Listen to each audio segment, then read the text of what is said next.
कभी सोचा भी नहीं था कि ऐसे भी दिन आएंगे। छुट्टियां तो होंगी पर मना नहीं पाएंगे। आइसक्रीम का मौसम होगा, खा नहीं पाएंगे। रास्ते खुले होंगे पर कहीं जा नहीं पाएंगे। जो दूर रह गए इन्हें अपने पास बुला भी नहीं पाएंगे, और जो पास हैं इनसे हाथ तक मिला नहीं पाएंगे।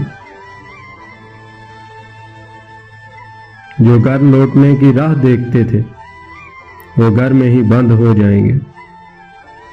जिनके साथ वक्त बिताने को तरसते थे इनसे ही ऊब जाएंगे। क्या है तारीख, कौन सा है दिन, ये सब भी भूल जाएंगे। कैलेंडर हो जाएंगे बेमायनी, बस यूं ही रात दिन बिताएंगे। साफ हो जाएगी हवा लेकिन चैन की सांस ना ले पाएंगे। नहीं दिखेगी कोई मुस्कुराहट, चेहरे मास्क से ढक जाएंगे। खुद को समझते थे जो बादशाह, वो मदद को हाथ फैलाएंगे। क्या सोचा था कभी ऐसे भी दिन आएंगे।